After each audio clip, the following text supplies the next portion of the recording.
Shuichi Kamita is a shy loser, like capital L-O-S-E-R. I spelt it out so you can understand the magnitude. I mean, if we were to rate how stupid he is on the scale of 1 to 10, this boy is a 47. But something happens and our big, lonely, single idiot manages to clap the most popular females. How does he do it? This guy was having a serious identity crisis. We've always loved a story of a protagonist rising from the bottom of the food chain to the strongest and the top dog of the series. But not here though. The protagonist, Shuichi Kamita, rose from having no girlfriend but his hands as his only lover to clapping 2 mouth-watering mamas. This all began when the ugly cow was in the teacher's office. In the boring, dimly lit teacher's office, our guy was having a chat about his future career. You'd think he'd choose something normal, but no. This dude wanted to become a horn beetle whisperer. The teacher was shocked, thinking she'd misheard. He explained that he once caught a beetle for a kid, and the kid was so happy, he thought to himself, that why not make a career out of this? He even had dreams of being the next Santa Claus, delivering joy through bugs. But instead of applauding his weird and unique ambition,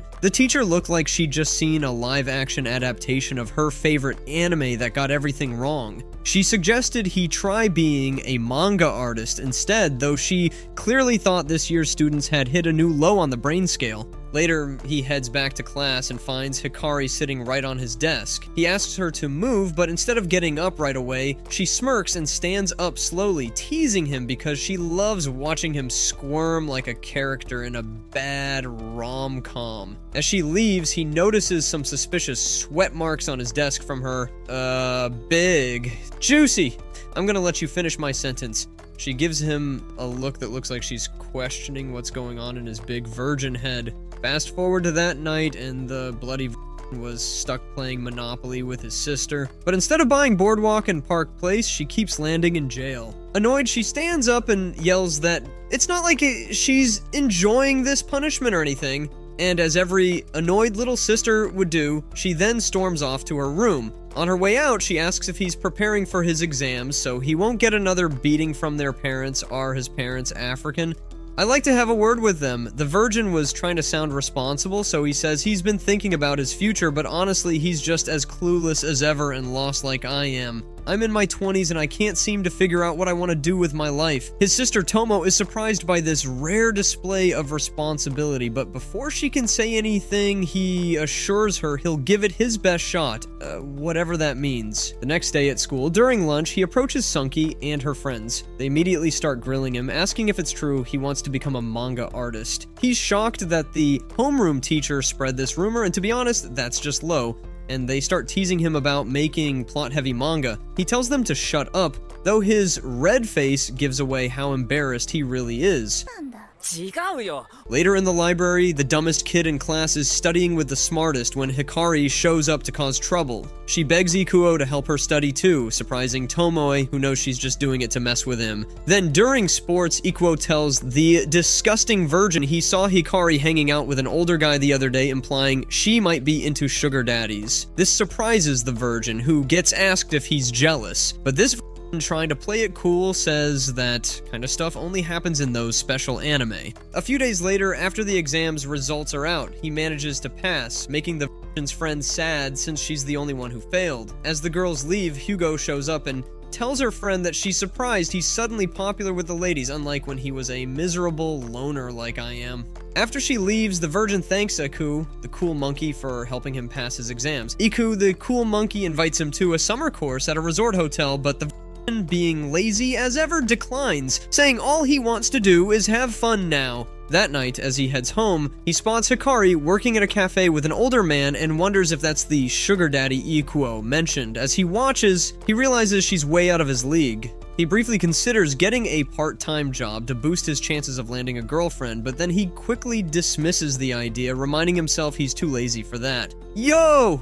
That sounds just like me. Instead, he calls Iku and says he's interested in the summer course after all. The next day, he packs his bags and heads to the hotel for the summer course. While talking to Leo, he spots a figure in the distance by a window. By the time he shows Iku, the cool monkey, the figure is gone. Iku, the cool cow, tells him there's a rumor about the ghost of a third-year student who jumped to their death, scaring the crap out of the virgin. Later that night, feels like the biggest idiot in the world as he discovers he has the lowest of the low IQ among all the students there. In his room, he regrets not following Hikari to the beach, thinking it might have brought them closer. He literally daydreams of her feeding him in half her glory. He took the imagination one step forward as he literally makes the movement to bite the meat steak off her hand, but then he slaps himself out of his delulu, reminding himself he came here to become a better person, not a simp. He moves over to the window, ready to shout to the universe that he won't give up, but suddenly, first,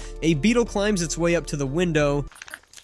Then, a stranger grabs the window frame, making him nearly pee on himself. A spooky girl appears, crawling in like she just came out of the world of the dead. When I watched this, I thought for a moment that he was going to be clapping girls from the nether realm, but nah! His window ain't no gateway to the other side. As the girl from the nether realm pulled closer, he's almost pissing his pants, but when she suddenly says she's freezing and asks if she can borrow his towel, his mind cools down, and to his surprise, it's Hikari. He's confused as to why she's here. In a rare moment of bliss, he's confused. God just blessed him with the angel he's been dreaming about, and he's got time to wonder why she's here. Anyways, she explains that her parents found out she was working behind their backs and dragged her to this remote hotel. She tried to escape by climbing the mountain but got caught in the rain and chased by a herd of deer until she found an open window to crawl through. As she talks, the virgin notices the chair she's sitting on is getting wet and wonders if it's from the rain or if her peach is overflowing with joy. She checks her bag for something dry to change into, but finds nothing. The virgin offers to get her clothes from the girls in the next room, but Hikari shoots that idea down, saying they just think he's a creepy loser. Instead, she asks to borrow his clothes, catching him off guard and making him a little too excited at the thought of his crush wearing his clothes. She takes them and leaves, while he watches her walk away, staring at her figure and imagining how it'd feel if she used his face as a chair. No, that was just me imagining things. But hey, if you are a lady watching this, would you like to sit on my face? The next day during lunch, the virgin and his friend talk with Hikari and her new friend Mako. Hikari complains that one of the teachers punished her by making her clean the toilets because she tried to run away. She then asks the virgin if she can clean the girl's bathroom while still wearing his clothes, making him feel weirdly excited. Iku! The cool guy witnessing this tells him he's basically a wannabe clapper at this point. After this, Hikari serves her punishment and complains to Tomoe about how miserable her day was. Hikari then asks Tomoe to teach her how to use the washing machine. As Tomoe shows her, Hikari gets excited, thinking she's becoming more wifey material and will be able to do this for her future boyfriend. Tomoe, curious, asks if the is her boyfriend since everyone's been gossiping about it. Hikari plays along, saying the students have finally caught on, and starts hinting at all the naughty things they do together behind closed doors, making Mako excited and eager to hear more. For, as it was said, we know who our boy is gonna be clapping soon. Karma ain't no bee. Later, while the virgin was by the vending machine, he overhears two girls talking about his relationship with Hikari and the naughty stuff they suspect them of doing.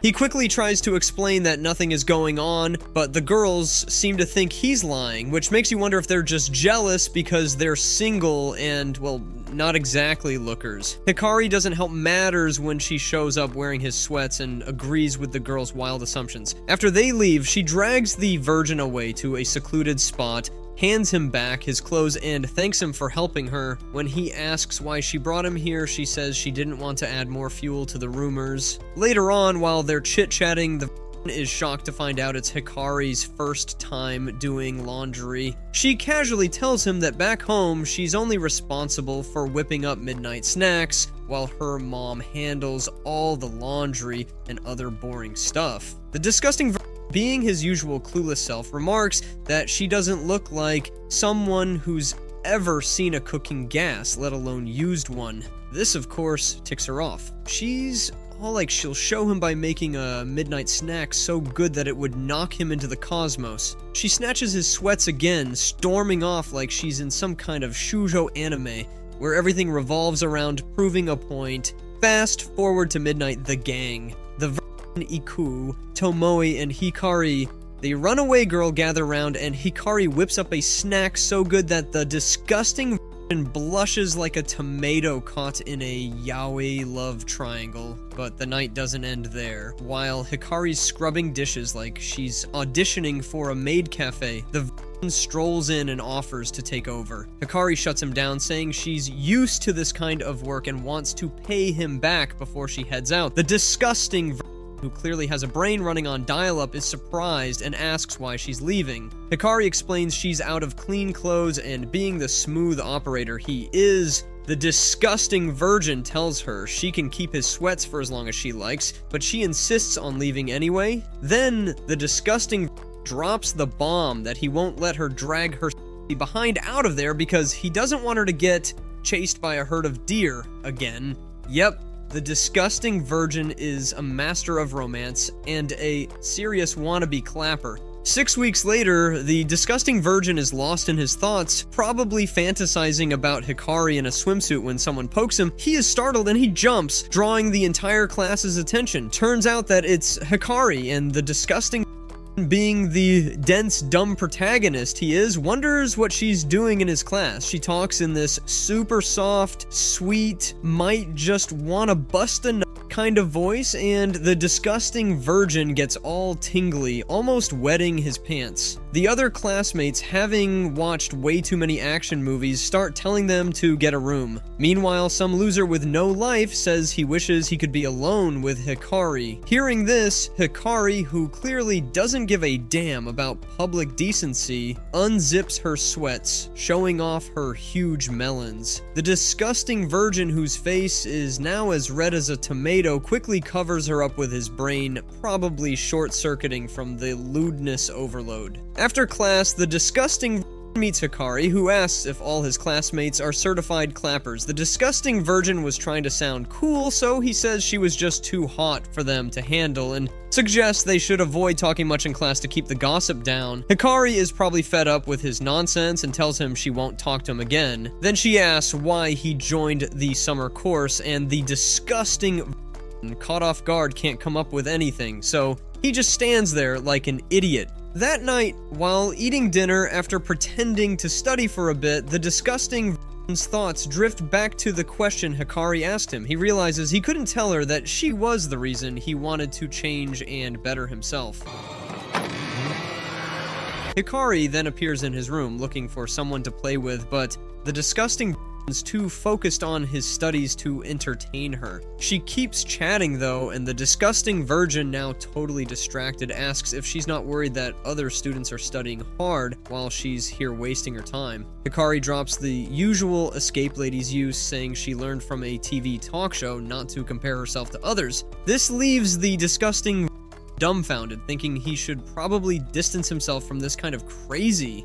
Hikari grabs a book and pretends to study, but soon starts whining about how she wishes she was at the beach instead. She talks about wearing a bikini and having random guys hit on her, and the disgusting who's the biggest simp to walk the face of the earth just says she'd look cute in a bikini. Pause. I refuse to believe that I'm the only one who can't tell the difference between a bikini and the usual peach and melon covers. Hikari, not missing a beat, asks if he'd like to see her in one right now. She drags him to the men's bath, but the disgusting who's as shy as ever, ties his multicolored towel tightly around him, wondering why they're even in the men's bath. Hikari, on the other hand, is all in, saying she wants to take a soak while ogling his birthday suit. Moments later, they enter the pool, keeping their distance, but suddenly the lights flick on.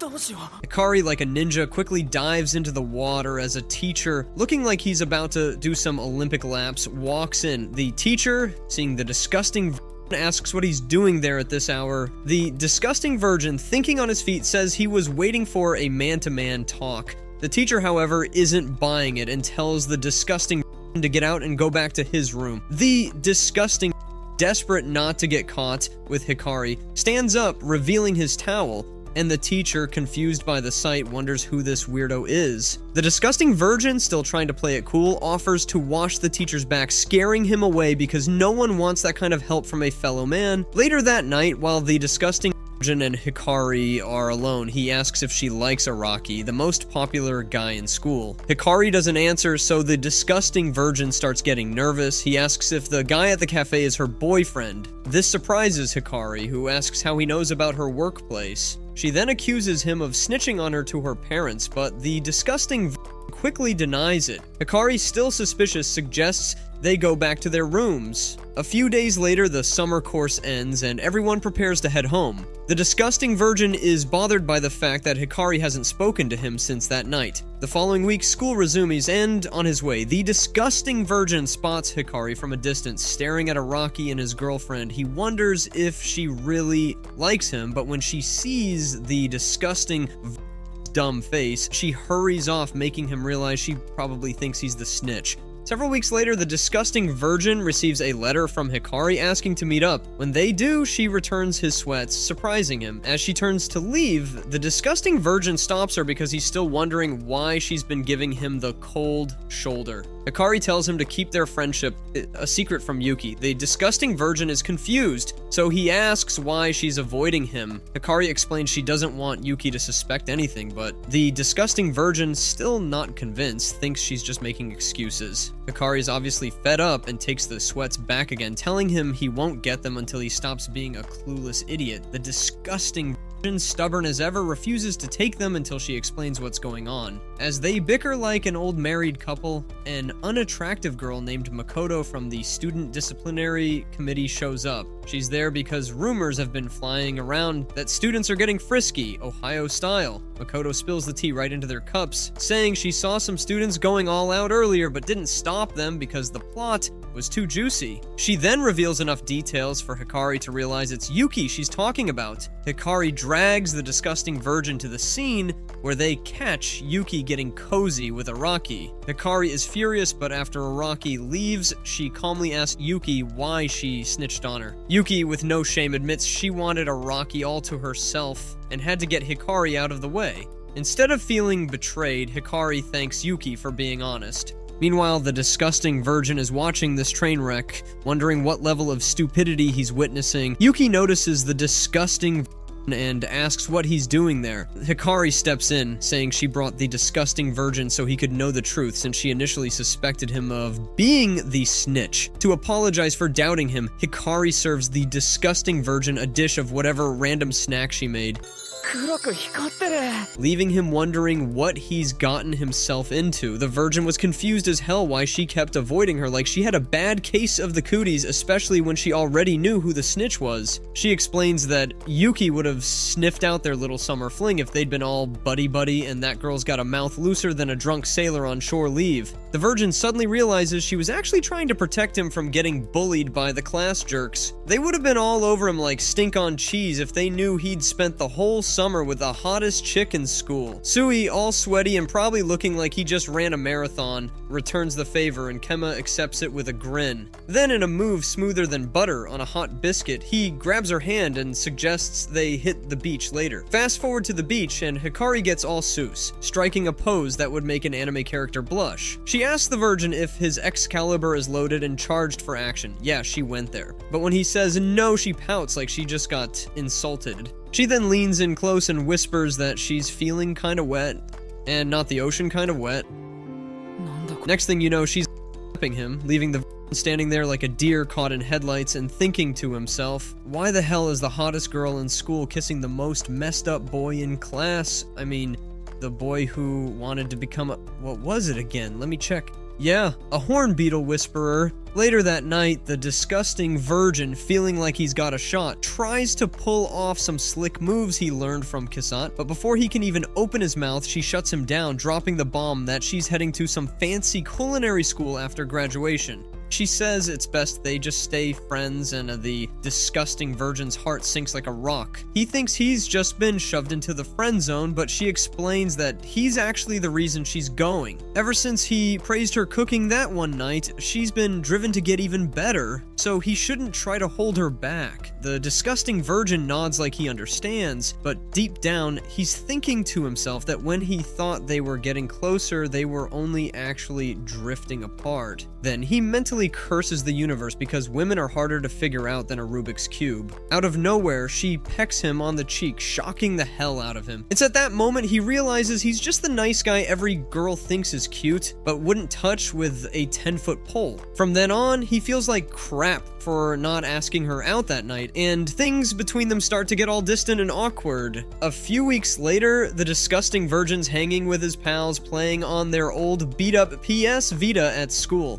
Out of the blue, an average-looking girl named Mame shows up and accuses them of watching group behind the stairs, but they're like, nah. Girl, we're just wasting time playing a game called Love Dear. She then asks if they need any items for the game, and the virgin, not missing a beat, says he's got a big item just for her. He might have exaggerated a bit, claiming it's about and long, but hey, who's counting? She giggles before she introduces herself and shows off her game console, ready to trade items with them. She joins their game, but soon enough, Makio rolls up and sees the disgusting and his crew goofing off and just shakes her head. These guys are known for skipping class to game, so it's no surprise, but when she spots the MC, who happens to be the disgusting she's shocked. Turns out he's a big deal among the otaku in school, more into gaming than worrying about his future. As she gawks at him, the simp feels like a total Sigma male, if only for a second, because a cute girl's giving him hard eyes. But Tomik quickly drags her away, snapping him back to reality. That night, the disgusting virgin can't sleep because he's too busy thinking about Hikari. Determined to level up his game and impress her, he's ready to grind like a madman. The next day, he and his buddies head to their usual spot, only to find Mayama already waiting for them. She's got a surprise and drags them to a karaoke bar. They're all saying, what the hell does this place have to do with gaming? But they go along with it. She belts out some tunes that are so off-key, the three are convinced she belongs on America's Got Talent. When she finally sits down and shows them the item she promised, they're hyped to start gaming together. During one of their multiplayer sessions, Oriki gets distracted by a massive gate. Yep, capitalized for effect, and almost messes his pants before an enemy ices him in the game. The loser's in denial, whining about why he got iced, but nobody cares enough to explain it to his low IQ brain. The next day, after Kima wrecks a huge monster and wins a bunny ring that can level up his stats, he tries to be all chivalrous and offers it to Miami. Aqua, watching this nonsense, thinks he's an idiot and tells him to keep it for himself instead of simping after a girl way out of his league. But the virgin, who's still trying to be Mr. Nice Guy, lets her have it anyway, even though it stings. Noticing his sad puppy face, she pulls out a bunny strap she made herself and gives it to him, shocking everyone. In the middle of all this, Iko remembers there's a time-limited crane game event to celebrate the release of a new game, so they rush to the shop to play. Afterward, Mia May and Canada get talking, and she asks if he's into Gusal, a game she used to play back in middle school. The disgusting mentions there's an event for it happening soon and suggests they team up for some co-op action. The two end up taking on some overconfident kids, and May shows no mercy, absolutely wrecking them. Feeling a little guilty, the disgusting walks over and gives them the bunny strap that was given to him, like it's supposed to make up for the brutal beating they just took. Later, he tells Mia she should have gone easier on them or else nobody will want to play with her. She thanks him for joining her, saying it brought back some nostalgic memories, and then she asks if he'd like to be her Gusal partner. The disgusting virgin's all in because, well, why the hell not? A few days later, after another gaming session, Mia gets up to leave for class. The disgusting and complains to his pals that playing Gusal with Mia is draining his wallet because it's the only game she's into. They suggest he finds another game she might like, so he shows her a bus driving game later on. But Mia isn't impressed and heads straight back to Gusal, leaving the disgusting virgin feeling like she's after his life, not his gaming skills. He bails on her and bumps into some girls who look like they don't belong in a place like this. While he's chatting with them, Mayam shows up and says she's gotta head to cram school, which piques the disgusting virgin's curiosity. She mentions it's the one by the station, and one of the girls recognizes it as the famous elite prep school. After she leaves, the virgin brags about how they've been gaming together, but the girls ask him why he's not gonna cram school. They warn him he might end up repeating a year and, well, becoming their classmate if he doesn't get his act together, On his way to the store, he fantasizes about how cool it'd be to go to the same cram school as his crush, but then he remembers how crappy he'd probably look in front of her and shakes the thought out of his head. Suddenly, he spots Ikuo after meeting Mai and wonders what the hell is going on. He heads home to ask Tomoe what the girls are saying, but he bolts when she starts spilling the beans. The next day at the game center, the virgin steps out for a bathroom break and comes back to find one of the boys. Takashi, who got it handed to him by Mia, has brought Sui to challenge her. As they gear up for an intense Gasol battle, the disgusting asks Hikari if the one-eyed buffoon is her brother, but she tells him to mind his own damn business. Takashi, on the other hand, promises to spill the tea if they win the match.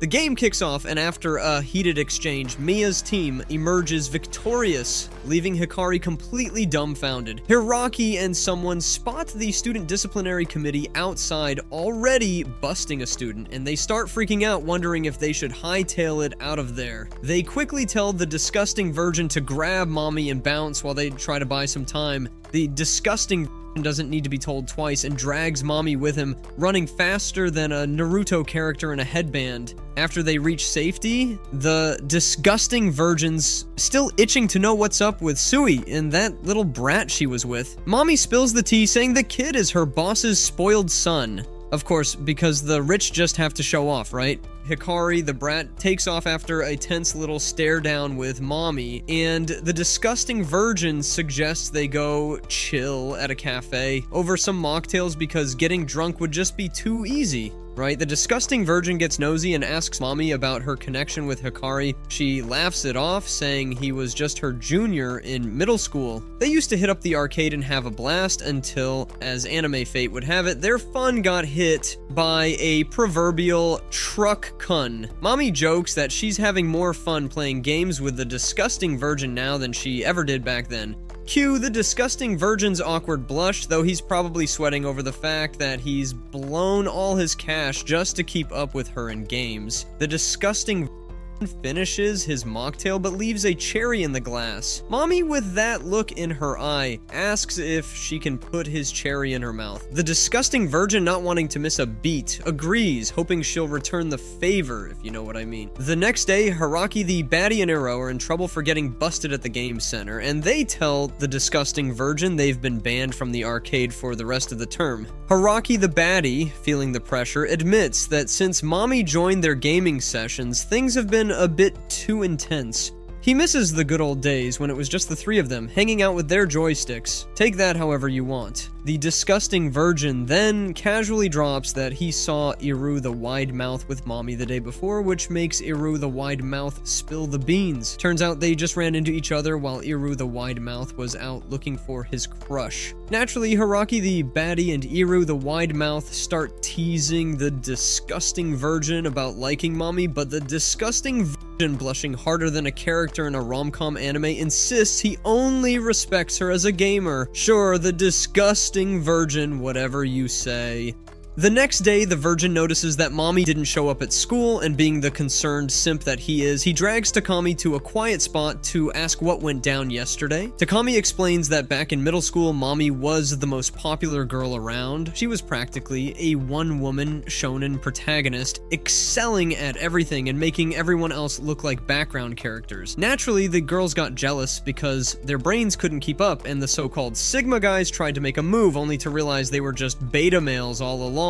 By her third year, mommy was abandoned by everyone and left all alone. Sui then warns the virgin that hanging out with mommy might end up bruising his ego, but the virgin, the simp he is, claims he doesn't have much of an ego to begin with. Just a useless piece of trash with a scumbag face. He promises Sui he's not gonna ditch mommy, then calls her up to see why she's not at school. Mommy says she's fine and asks if he wants to come over and play Gusal. The virgin, thinking this is some kind of anime setup, nervously mentions that the disciplinary committee is on high alert, ready to catch anyone sneaking off to the game center, but mommy casually invites him over to her place instead. This invitation shocks the virgin, and his mind immediately starts running wild, imagining all the ways this could lead to some two-player action. He tries to keep his cool, so he doesn't end up with an embarrassing situation in his pants. When he arrives at mommy's place, a guy answers the door, and the Virgin's dirty mind wonders if Mommy's into some sandwich action,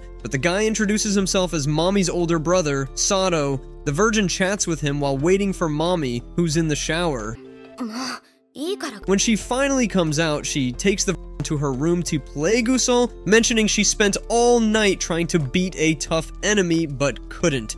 The Virgin grabs the gamepad to give it a try, but Mommy comments that it would have been easier with the other two around. The Virgin tells her they're grounded and can't play until after the finals, making Mia feel guilty. She starts thinking she's been a bad influence, stealing the Virgin away from his friends. The Virgin tries to reassure her, but Mommy isn't buying it. She grabs her phone and heads to the bathroom, saying she'll find someone else to play with. She calls Hikari and challenges her to a game battle, but Hikari brushes her off, saying she's too busy. Hikari tells her she only played with her before because of Takashi and she's outgrown video games since middle school. However, she does point out that Mommy now has the Virgin as a partner.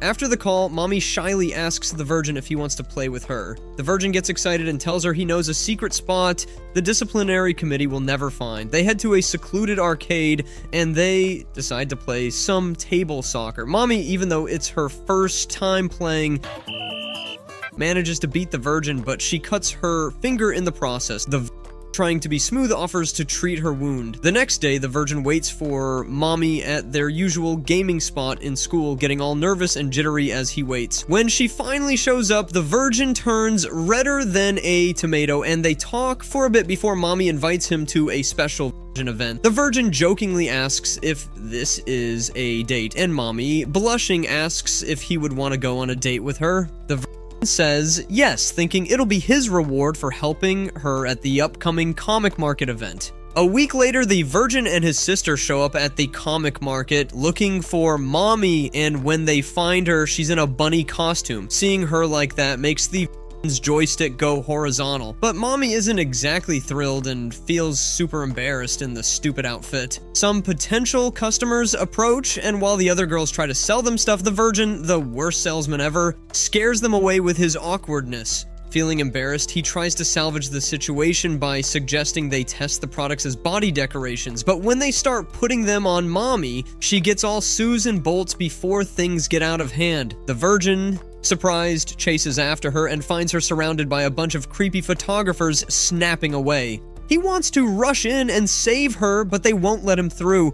He sees Shiori, who comments that the photographers must really love Mommy to be all over her like that, but the Virgin snaps back, saying he just wants to get her out of there. Shiori suddenly pulls out a Gusol cosplay costume, distracting the photographers and letting the Virgin escape with Mommy. They end up near the bathroom area, and when the Virgin realizes this, he tries to leave, but Mommy asks him to help unzip her costume so she can change. The zipper is right over her forbidden zone, making the Virgin super embarrassed. He tries to make excuses, but Mommy gets into a suggestive position, telling him to just do it. After the event, they stop by a cafe for some food, and the Virgin is surprised to see Hikari working there. Hikari pretends not to know them, trying to avoid any awkwardness. At the table, Mommy gives the Virgin a gift to thank him for helping at the comic market. She tells him that this phase of her life has been the most fun and exciting, even more than all the good times she had in middle school, thanks to the Virgin sticking by her side. On their way home after a day that was as exciting as watching paint dry, the gang was about to split up when M decided to thank SMI for all the fun. SEI, though, wasn't exactly thrilled to see C's ugly mug again and couldn't hide it. He told her she looks way better when she smiles, and bam! May got jealous, probably thinking how dare he compliment another girl. She stormed off, leaving the disgusting Virgin scratching his head trying to figure out what he did wrong. As C ran after her, they passed by some shady corners where lovebirds were lurking like ninjas, swapping they were in some rom-com.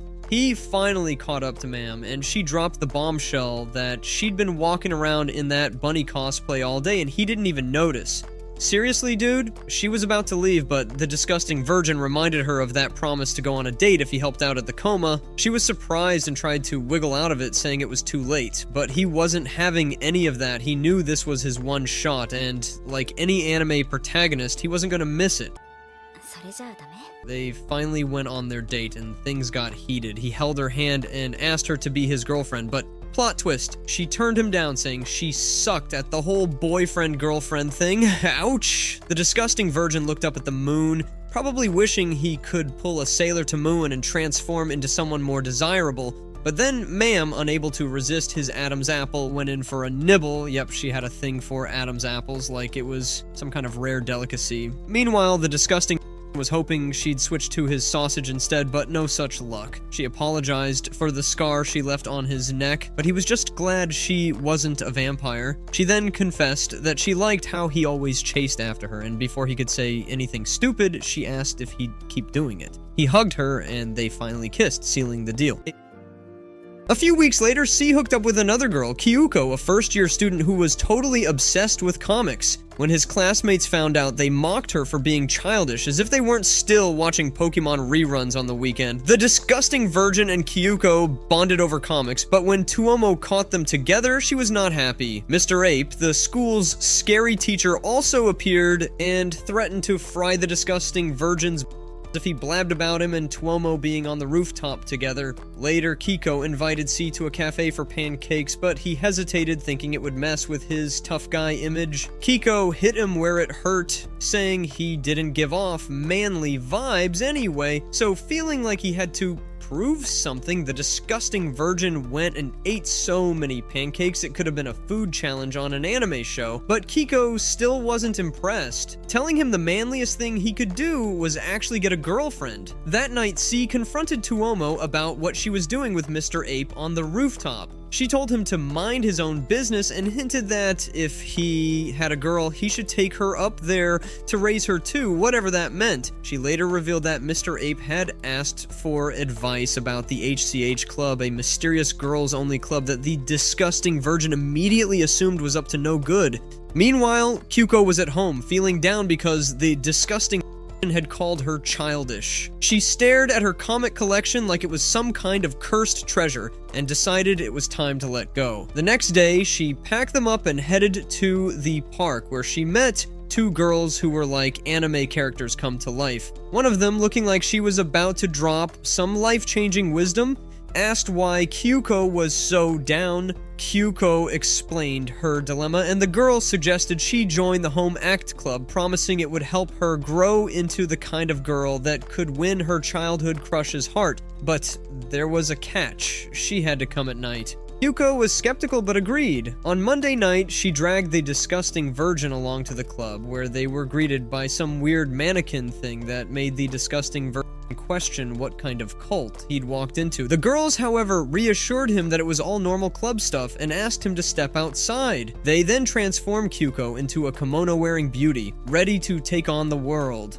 The disgusting virgin, not understanding the significance, just wondered why they were so into buying used clothes. Nessa, the club's ex-president, had to step in to explain that the club was low on funds, so they reused old fabrics to make new clothes. Kyuko, finally understanding what the club was really about, decided to join, and the disgusting virgin wished her luck, probably thinking she'd need it. Months passed, and Christmas was around the corner. One day in class, C's classmates asked her about her plans for Christmas Eve. She casually mentioned a fancy dinner at a hotel, making the virgin wonder who the lucky guy was. Just as he was contemplating how single he was, AKU showed up, also talking about Christmas Eve. The virgin thought AKU was gonna suggest they hang out, but no, AKU had plans with his old crush, leaving the virgin feeling like the loneliest guy in the universe. Later, he went to the HCH club room and found Kyuko dressed in a strange costume, sleeping like she'd been up all night watching anime. She woke up and he realized she was modeling the costumes the seniors were making for the festival. She offered him some cake, which was surprisingly good, making him wonder if she'd been practicing just to impress him. But the virgin's mind wasn't on the cake. He was too busy wishing she'd offer him something else to munch on. Later, as the virgin gets ready to leave, he tries to ask Hikari out on a date after the Founders Festival, but his courage fizzles out halfway, and he awkwardly tells her not to worry, because in his words, "I've got no balls." Yep, our man the virgin is the king of smooth talk, just ask the tumbleweeds that follow him around. Anyway, he heads over to meet Sunky to get some advice on date plans for Christmas, and she suggests he try adult Christmas options. The being as clueless as a Yoshiko from the anime A Ho Girl immediately checks Google, and the fool gets fascinated by what he doesn't even understand, probably looking at some alt stuff and thinking it's a new form of Pokemon battle or something. Later, he goes to the home ec club room, where he learns they're having some problems with costumes for the upcoming festival, so in a moment of rare generosity, he offers to donate some of his old clothes from when he was much younger, you know, because nothing says school festival like a dude's old, probably moth-eaten outfits. He takes Kyuko, let's call her Chiyu for simplicity, to his house to pick up the clothes, and on their way back, he shows her the Christmas plans he found thanks to Hikari's recommendation. With the charm of a derpy anime character, he asks if she'd love to join him after the Founders Festival, but she immediately shoots him down, saying she has to clean up the home ec club. Poor the Virgin, feeling the burn for the third time from girls, tries to keep his spirits up, but it's hard when rejection is starting to feel like his sidekick. As they continue walking, the Virgin, ever the glutton for punishment, asks Chiyu how she sees him. She responds by saying he's just a friend, which is pretty much the I like you as a brother of friend zoning. Meanwhile, two other girls from the home ec club are spying on them, probably because they have nothing better to do. When they meet Chiyu later, they tease her about the asking her out on what they assume is an tail-hopping date. Chiyu, embarrassed, hides her face and asks them why guys get so suspicious on Christmas Eve, but these two airheads are also clueless. They decide to take her to someone more experienced on the subject, because who better to ask about holiday hookups than the school's love guru? The next day, they meet Sui, the so-called love expert, who proceeds to give them a lecture longer than any of your uncles back in my day stories. Sui is like the love child of Master Roshi and Dr. Ruth, minus the charm. She asks why they're curious about all this, and the two girls start mocking the Virgin indirectly, which makes Chiyu feel bad. She excuses herself, realizing that rejecting the Virgin probably hurt him more than she thought, even though he's too dense to notice. Some days later, while Chiyu heads home from school, she almost becomes the latest victim of Truck-kun. You know, the infamous truck that reincarnates anime characters into another world, but instead of an isekai adventure, the Virgin saves her just in time, because, of course, he does. As they walk home together, Chiyu, probably feeling a bit guilty, asks if the Virgin has asked anyone else out for Christmas Eve. The Virgin, still nursing his bruised ego, replies no, adding that he and AY, let's call him Ayato, only went to a karaoke bar where they met Sunky and friends. Sunky, ever the jokester, tried to show the Virgin the art of R, but our boy was rejected faster than you can say my dad went to buy milk and never came back. Chiyu, relieved that the Virgin's still his usual goofy self, tells him she's glad he hasn't changed, but the Virgin, as dense as ever, doesn't get what she's talking about. Chiyu then tells him she wants them to stay as close as possible, just like they've always been as childhood friends. It's at this point the Virgin realizes she just friend-zoned his dumb ass, and it hits him harder than any punch Goku's ever thrown. As they continue their walk home after an embarrassing moment at the panty store, because why wouldn't there be? Chiyu tells him to come and see the Christmas tree decorations the home ec club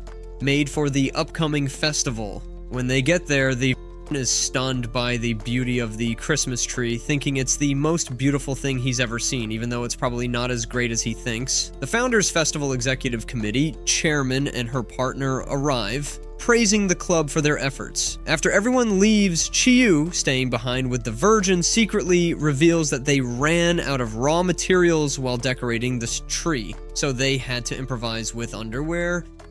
Shocked but not wanting to think too hard about it, decides to pretend he didn't hear that. You know, like how you pretend you didn't see that one embarrassing anime scene when your mom walked in. Afterward, the Virgin asks her about her schedule for the Founders Festival, but before she can tell him she won't be available again, like the last time, he quickly cuts in, saying he was only asking about her schedule for the festival itself. She starts rambling about her schedule, which the Virgin clearly doesn't give a crap about, and after she leaves, he feels terrible, realizing that there's really no hope for him. On his way home, he sees a slide at a playground and remembers his childhood moments with Chiyu. Just when he thinks his life can't get any worse, he spots a dude wearing a weird locust mask climbing the slide. The Virgin, always up for some stupidity, approaches the playground only to find out it's Ayato. who makes some hand movements before falling off the slide like a clumsy ninja. The virgin wonders if his friend is high on sheep crack, because honestly, what else could explain this level of weirdness? Ayato, feeling like a loser, soon reveals that his crush turned down his date request for Christmas Eve. Bro gets mad and punches the ground, declaring that he doesn't want to be just friends anymore. The who can totally relate suggests they take their pain to the gym. Later that night, the virgin does push-ups for the first time in his life, taking out his anger on his desk as he thinks about how easy it was for Chu to say no. Following this, he wakes up before dawn and goes for a run just to make himself feel better. As they awkwardly shuffle home from the panty store, yeah, you heard that right, she suddenly brightens up and tells him to check out the Christmas tree decorations the Hammock Club put together for the upcoming festival. He's already thinking, great, what now? But when they get there, the tree looks so amazing it could make Santa jealous. The festival committee chairman and her sidekick are all smiles and thumbs up, showering the club with praise for their creativity. But when everyone else leaves, Kyuko pulls him aside with a grin that says trouble's coming. Turns out they ran out of materials while decorating. So what do you do when you're out of ornaments? Use underwear, obviously. His jaw hits the floor, but he quickly pretends he didn't hear that, though you know that image is seared into his brain forever. Trying to shake off the mental image of a tree covered in bras and panties, he asks about her schedule for the festival. She starts yammering about how she's busy with this and that, and he's just standing there, internally screaming, I don't care about your plans, lady. But of course, she keeps talking like it's a TED Talk, completely missing the point. After she finally leaves, he's left alone, feeling like he's stuck in a game of will she or won't she? Spoiler, she won't. As he trudges home, he spots a playground slide and suddenly gets hit by a wave of nostalgia, but his trip down memory lane gets derailed when he notices some weirdo in a locust mask climbing the slide, where he rushes over, thinking it's some kind of masked vigilante, but nah, it's just Iru. The guy tries to strike a cool pose, but ends up falling off the slide. Our guy's first thought is this dude high on sheep crack? As Iru lies there on the ground, looking like a total loser, he spills the beans. His crush shot down his Christmas Eve date proposal. Ouch! In a fit of rage, Iru punches the ground, swearing he's done with the friend zone. Our boy, the disgusting virgin who knows all about rejection, suggests they hit the gym to sweat out their heartbreak. Later that night, the disgusting virgin does his first ever push-up. Yup, just one, and pounds his desk in frustration, thinking about how easily Kyuko turned him down. By the time the sun peaks over the horizon, he's out running, trying to shake off the sting of rejection. When the Founders Festival, conveniently also Christmas Eve, rolls around, the disgusting finally decides to man up. He tells Kyuko they need to talk. She tries every excuse in the book, saying she's busy with cakes, cleanup, reporting to the club, you name it. But he's not having it. I'll wait, he says over and over, until she runs out of ways to dodge him. With no excuses left, she agrees to meet him on the rooftop. On his way to the rooftop, the disgusting virgin spots a couple getting all lovey-dovey from afar. And what does this cultured idiot do? He stops to watch like a kid spying on his first anime kiss scene. Kyuko eventually finds him peeking through a window like a total creep and, understandably, kicks his sorry ass. Embarrassed, he chases after her to the rooftop, apologizing all the way. Once there, he finally manages to rizz her up. No easy feat after getting busted being a peeping Tom, and asks her to be his girlfriend. So she hesitates, but then sits between his legs on the bench, leading to one of those pointless lovers' chats that make everyone else roll their eyes. Then in a move that's probably gonna get him punched again, he grabs her hand, pulls her close, and goes in for the kiss. Somehow she doesn't slap him, and they end up smooching under the stars. It's all very happily ever after, or is it? Because let's be real, who knows how many girls he'll end up clapping. If you like the video, make sure to check out one of these other two right here. Also, if you want to see the full plot-filled version, no restrictions, just subscribe to our Patreon in the description below.